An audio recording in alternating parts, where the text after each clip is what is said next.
Hey there, my name is Cole Adams, and you are watching the best college basketball podcast out there that covers the entire sport of college basketball, brackets, bubbles, and bid stealers. Now, here are your hosts, Sam Fetterman and Jonathan Lidskin. Six, episode 29 of Brackets, Bubbles, and Bid Stealers. I am Sam Fetterman. That is Jonathan Lidskin. Jonathan, how are you doing this evening? Good. Take two, guys. Let's do it. Matt Watkins is here with us as we are about to Missouri Tigers again third straight year. How are you doing? Doing good. How are you two doing? It feels like I'm getting double teamed here. Yeah. Sam is in good old Chicago, so yeah, good opportunity to do a couple of these previews together. All right, so let's talk about the Tigers. And talking about the Tigers this year is going to start with the two key returning pieces in Mark Mitchell and Anthony Robinson. Mitchell got away from Duke to Mizzou, where kind of made it a little easier for him to contribute in his way. He had a solid sophomore season at Duke, but it felt like he was a lot more impactful at Mizzou last year. And Robinson had took a huge step forward. The on-off numbers were tremendous. We were discussing that right before the Wi-Fi kicked us off on the last one. So let's talk a little bit about Robinson and how he impacts the game. Yeah, he does it on both ends. And before we had to restart, my comment was that his impact is kind of lessened by the amount he was able to spend on the court last year between foul trouble and just general inefficiency at times. And I think really you can look at it in a negative way and say, well, he could have been better. But I really think that, if he had taken that next step and been his elite self throughout the season, he probably wouldn't have been back in a Mizzou uniform this year. He was that good and is that type of prototypical NBA point guard when he's performing. And that was kind of the issue last year, is that we saw that quite a bit, but not all the time. And it was, you never knew what you're going to get with Anthony Robinson on a game-to-game basis. So, when you look at Mizzou's roster, the two players you mentioned, Mark Mitchell and Anthony Robinson, I think the conversation does start there. So what Robinson is able to do this year will really make a big impact on the team and also his future prospects, which, a good year, I wouldn't be surprised to see him make a leap into the NBA. Yeah, I echo your same thoughts, Matt. I think the difference between this year and last year, and in terms of the player that you're getting, is not only can he stay on the floor, but how much fundamentally better is he offensively. Like he shot a good percentage from three last year on a very low volume, but it was 40%. He's athletic, but didn't have quite the touch to finish super well around the rim. Can he get better at those kind of things? Like, he is a tremendous athlete. He has tremendous instincts. The question with Robinson, I think, for this year is how much better is he at basketball? Yeah, and a big thing with last year's roster is that there were a lot of mouths to feed. You had Mark Mitchell, you had Anthony Robinson, of course, but also Tamar Bates, Trent Pierce, Marquez Warwick, a lot of players, and of course Caleb Grill, who I shouldn't forget to admit, who is a major part of Mizzou's offense. And the offensive identity, I think, was lacking a little bit. It was a very, very good offense, but I think they tried to be too many things and too many different times. It was kind of we'll see how the game flow is going, who has the hot hand, what we're going to do. Whereas I think this year that's not going to be such a problem because a lot of those players are gone, especially Caleb Grill, Tamar Bates, and Marquez Warwick, three high volume players when they were on.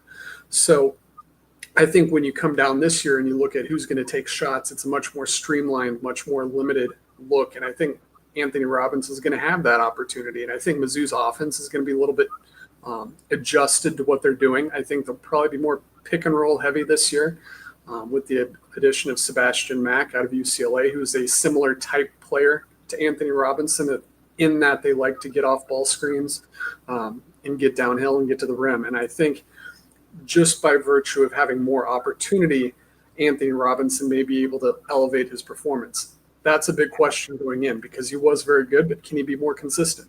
Yeah, I do agree with the idea that like when it was tough, it did feel like there were too many mouths to feed. But I think that was also part of the reason why Mizzou, when they were clicking, they were so good.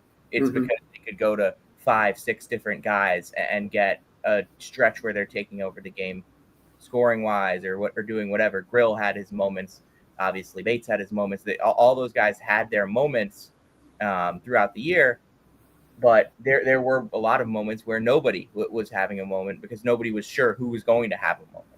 Right. And that is something that maybe is a little more figured out this year. But I do think that obviously Robinson taking that next step forward in terms of consistency and ability to stay on the floor is the key to that part. A little bit about Mitchell, though. Did you guys feel he exceeded expectations last year? Because I think that the expectations were a little bit strange. I wasn't sure what people were expecting from him. But what did you think of Mitchell last year, and how can he improve again this year? Well, I think that the thing that I thought right away about Mark Mitchell was that he fit a lot better for what Mizzou wanted to do than what Duke wanted to do. Like it was pretty evident that Duke building the roster wanted, not only size, but better floor spacing.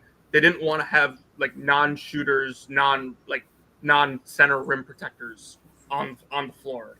And Mark Mitchell didn't fit into the plans. That being said, I think Mizzou was very successful last year because they were able to get him in a lot of low post isolations. He wasn't he wasn't kind of just clogging up space offensively. And then we know he's long and he can make things happen defensively. There were a lot of things I think Mizzou ran really well last year for him, and him being the focal point of an offense ended up being a very, very good thing, where that was obviously never going to be the case at Duke, no matter who the roster had. So in terms of getting better this year, I think it's pretty simple. If he gets a better jump shot, he's going to be one of the best players in the country. His jump shot last year, I thought in the exhibition game actually looked a little better than it had the year before. The hitch seemed to be gone, but then it kind of came back as the year went on. He obviously hit a huge 3 against Kansas to kind of ice that game. But if he can develop a more consistent jump shot and play a little more on the perimeter, he'll be one of the top players in the SEC and probably an All-American. Here's my thing. It's kind of been 3 years of this. Will he develop a jump shot? Will he develop a jump shot? I don't feel that is something that you can really bank on at all. So I think that Mitchell's improvements could come more at the micro level than at such a super macro level of being a better three-point shooter, because I just don't see that as part of his game ever, really. Yeah, and one of the things that I like so much about him on the defensive end too is not only his length, but he can guard multiple possessions. He can guard your best wing. He can guard a big, and he does it without committing a ton of fouls. So I think that he's a valuable piece for this defense, as they kind of move on from Josh Gray and Aiden Shaw, who was kind of a catalyst for them defensively as well. Matt, anything more on Mitchell? Yeah, I think he had a good year. I think he probably met reasonably high expectations. I don't, it all depends on what you expected out of him, but he basically was the guy that I think I hoped him to be. And, there was a time in late December, I believe, when Caleb Grill was out, that everything okay? Yeah. Okay. There was a time in late December that I think he was carrying something like a 28-29% usage rate, Mark Mitchell, that is. And he was a heavy focal point. And as the year went on, that came down. But, you saw that 4 or 5% jump over what he was at Duke, and not a big drop-off in efficiency. I think that's big for a player like him, is that you got him more involved, got him involved in a little bit more ways with the ball in his hands, and I think it paid dividends. And, I agree. I don't think developing a jump shot to the point where he's an elite jump shooter is going to happen this year, even though we did see that with Kobe Brown. I'm willing to admit that's an outlier. Yeah. But I think just being able to have the threat of being able to knock down 35% of your jumpers that are wide open, I think that's valuable, because he has the speed, he has the size, he has the athleticism to take guys off the bounce. And just being able to get them out of the lane another step or two could be a big difference.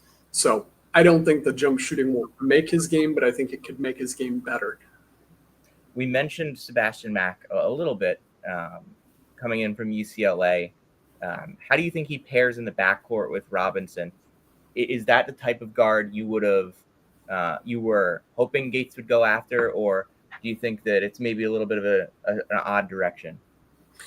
I think it can be looked at both ways. I think for what Mizzou is trying to do and what they have insisted on doing since the 0-19 season, I think he's a good fit. Now, playing next to Anthony Robinson, the two of them, I can see where there might be some questions because they are similar players. Both of them usually are creating their own shots as opposed to playing off the ball.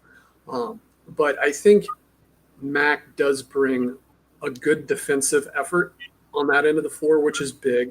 Mizzou's defense towards the end of the year really slid, which was just as big of a reason why they had that late season slide than anything. But I do think Sebastian Mack probably has a few tweaks he can make to his jump shot. You know, I'm not going to spill all the beans on my player preview I've got coming out on him, but his form is fixable. And I've noticed several things that are almost a guarantee that he's going to make or miss jump shots. So teaser on that. But I do think a few things can be cleaned up to where he's a capable jump shooter. But I do see the point that when you have two dribble penetration heavy guards playing next to each other, that might disrupt offensive flow. So we're going to have to see how that works out. But, you know, Anthony Robinson in very limited ability showed the ability to shoot, but, you know, it's a question. Yeah, I kind of echo the same thoughts here. Mack is a very good point of attack defender, which I think, Matt, we've talked every year how like Dennis has elements to his rosters from the Florida State teams that Leonard Hamilton would put together. And I think Mack is very evident of that. But like you said, if Robinson doesn't become a more high volume 3-point shooter, or Mack doesn't become a better shooter, you have zero starting guards that can make an outside shot. And you're starting Mark Mitchell. And you're starting Mark Mitchell, which is obviously a concern. And if that happens, does that mean you have to play more Jacob Cruz? You have to play more Trent Pierce? You have to play small. Sean Phillips doesn't see the floor as much. It would just be an interesting roster pivot if neither one of those guys could make an outside shot next year. Now, I'm hopeful. I think, like you said, Mack's form is fixable. Robinson obviously shot well on low volume. So it's not like, you know, you need a miracle for one of those things to go right. It certainly is a roster question, though. But I do really like the Mack addition. I think Gates has kind of been looking to add a player like him since he took over. Since he really lost to Moy Hodge, honestly, who is obviously a better offensive player. But I think Mack's a great fit, and you know he's a junior, so you got him for 2 years. Well, I'll say two things about Mack, and I don't want to speak ill of his former coach, but his former coach is definitely defensive-minded, not always the most progressive offensive-minded coaches. And I think, unlike Mark Mitchell, who came from Duke, which is not like that, I think there is a chance for an offensive jump for that sole reason. You know, when you look at transfers coming from a program that are very hard-nosed defensive players to try and blossom a little bit offensively. And second of all, I think the thing that Dennis Gates, it may be as simple as this, likes about Sebastian Mack is he gets to the free throw line. You know, I will never forget Dennis Gates' press conference. The only time I've ever heard him curse in a press conference was 2 years ago when he said that they can't get to the free throw line. In fact, they fucking suck at it. He wanted that to be put in print. Exactly 1 year from the date of that, I remember looking at this, and Mizzou ranked first nationally in free throw rate. So he completely transformed what they wanted to do offensively by putting pressure on the rim, get to the line. And I do think Sebastian Mack, even if he doesn't progress as much as they hope offensively, does bring that attribute to the team. Yeah, and I look at Mizzou, again, as a team that is going to get to the foul line a lot. And it's not even – and you look at – and it's also with guys, guards getting to the line and wings getting to the line. It's not just when you throw it into a big that's just too big, they foul him. The thing for Mizzou is that they are so hell-bent on their guards getting to the basket and on their wings getting to the basket. and creating space in that way and creating opportunities for foul shots that way, that it gets different guys into foul trouble. It doesn't just get it doesn't just get one big into foul trouble. You could have a guard get into foul trouble. You could have wings get into foul trouble. And I think that's something that is an interesting wrinkle of what Mizzou does in terms of drawing fouls. Yeah, I was sitting front row, like right in front of Gates for that press conference. It took me by shock when he said that. Obviously, you don't think of Dennis Gates as that type of personality to say something like that. Not in press conferences anyway. No chance. But I do remember thinking last year in the preseason that they made an intent to get better at that, and I think it's a thing that they're probably going to be pretty good at throughout the rest of his tenure, however long that ends up being. So, Mitchell's still here, Robinson's still here, Mack obviously can get to the rim and draw fouls. I think the rest of the role pieces on this and like filling some of your roster holes is probably where I have more questions. But at the same time, like I think there's one or two things that you can definitively say they're going to be pretty good at this, which you can't really say about every team. Jonathan, I want you to get into what you were kind of alluding to, the roster holes. How do you feel about those? So there's just a lot of different ways, I think, to play this team. I think it just depends on if you want more shooting. And then there's so many questions with the younger guys on this roster, like how good they're going to be. I don't think anyone from this freshman class is going to be a contributor to this team. I think those are more projects than contributors right away. But, like, how good is a second year Anor Boateng? Like, Anor Boateng was a really high recruit for a reason. His athleticism and tools are off the charts. How much better at basketball has he gotten in the last, 3 months to 4 months of the offseason? Same thing with, like, what kind of leap does Trent Pierce take? Can he be a higher usage player? Is Trent Burns playable as a sophomore? He obviously, is listed at 7'5". Five spot is certainly a concern. It has an insane measurables, but how playable is he? Like, people were really excited when he was shooting threes in practice last year. And Connor Vanover shot threes at 7'5". Yeah, and then you have two guys here. My two main concerns with this team is like, are Javon Porter and Jaden Stone going to end up being real pieces for you? Because those two guys have not really played for winning basketball programs in their college careers, and getting them to buy into this winning culture can be difficult at times. Yeah, there's a lot of points to make there, but taking them somewhat in order. As far as the freshmen, I agree. This year's incoming freshmen, I think they're probably going to see very limited time, just based on the way the roster is built. There can always be surprises, but usually with the Dennis Gates roster, the freshmen aren't the surprises on the roster. Those surprises typically are the freshmen going into sophomore year players. And this dates all the way back to his time at Florida State with Leonard Hamilton when they were bringing in similarly ranked recruited classes. You would see a big jump by and large from year one to year two. And I think that's probably something that you see across the board. But with Florida State and again at Mizzou with Trent Pierce and Anthony Robinson last year, you saw a pretty significant jump with those prep players off their freshman to sophomore year. So when you look at an Honor Boateng or a T.O. Barrett or a Trent Burns, how much of a jump can they make? I'm confident they will make one, but is it to be a role player or is it to be someone like Anthony Robinson last year who went from a guy who really didn't look all that great as a freshman to a part-time all-conference player? So that's a big question. And I think Dennis Gates and his staff kind of have realized that, their bailiwick is through the prep recruiting, which we're starting to see more evidence of in future classes. But getting those players back, developing them, seeing how much they can improve over the course of an offseason is going to be big. And I think next year will be a big test of that because you see a guy like Boateng whose offensive skills are pretty limited at this point, but he's an amazing elite defender when he is on the court. Teo Barrett, very much the same type of player, just different position to Honor Boateng. So what kind of impact can they make? What kind of jump can they make? That's going to be a big impact or a big storyline this season. And then you look at the transfers. You mentioned Javon Porter and I believe Jaden Stone as the two. Yeah. Porter, he's curious to me. I wasn't wild about the pickup when I first saw it because it kind of came out of nowhere. Yeah. Mizzou had recruited him a year ago, but things just never quite worked out with that. And then this year, all of a sudden, Javon Porter committed to Mizzou. Okay, well, that's great. Let's look into it.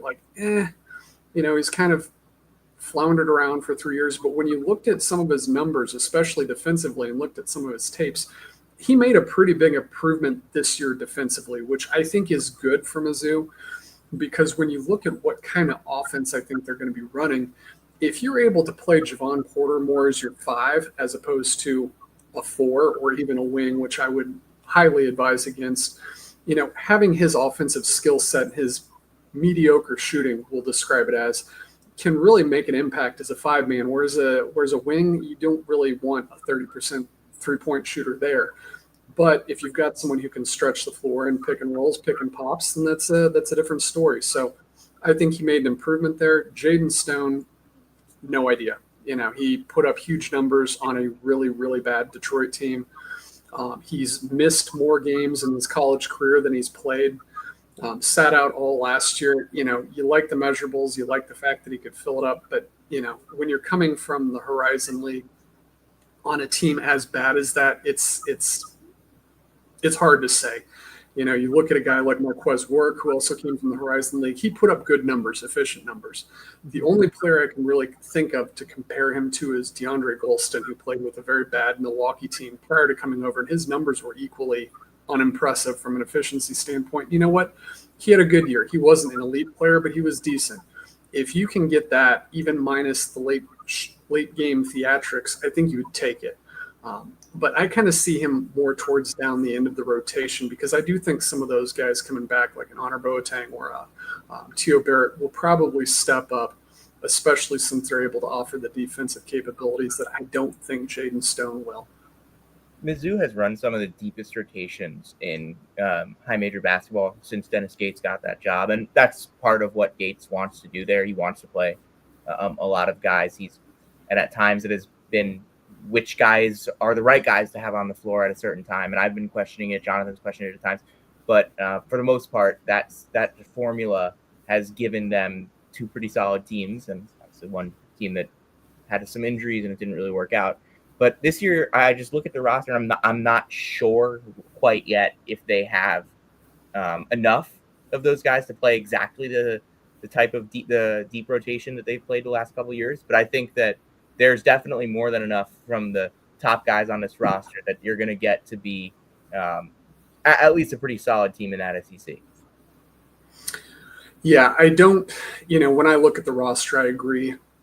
Granted, it's hard to look at it in hindsight versus how I looked at it last summer, which I try to do.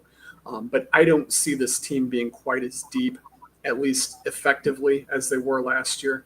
But, you never know. I don't think you're going to have Marquez Warwick with the 8th most minutes coming in and being a 40% three-point shooter. I don't think that offensive pop is going to be down towards the end. But what do you get out of a Jaden Stone? What do you get out of a Sean Phillips, who we haven't talked about a whole lot, but I kind of like him a little bit less than Javon Porter even. But, what types of jump, if any, do those make? Traditionally, senior transfers are kind of the guys who they already are when they come into your program. So, if that's the case, I see them more towards the back end. But yeah, I don't see the depth being there. But, if that's a problem, then is it really a problem if you're forced to play your best 8 or 9 guys when it comes to conference play as opposed to playing 10, 11, 12? That's debatable. It really only becomes a problem if Robinson still can't stay on the floor.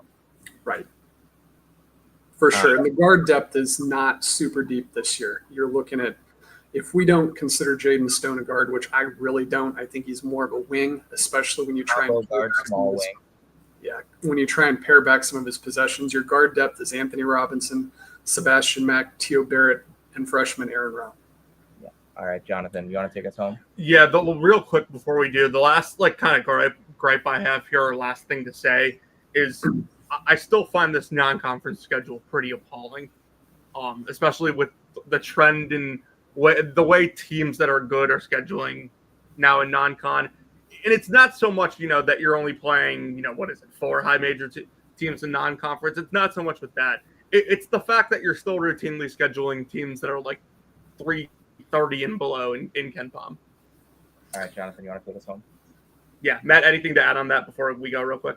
Yeah, I just say that I think your last 2 points intersect the depth, the crash lab we like to call it over at RockM and RockM Plus is what Dennis Gates does in the non-conference season, wanting to play every player on his roster. And I don't necessarily agree with that, but I think he wants to do it in an environment where they're probably not going to lose.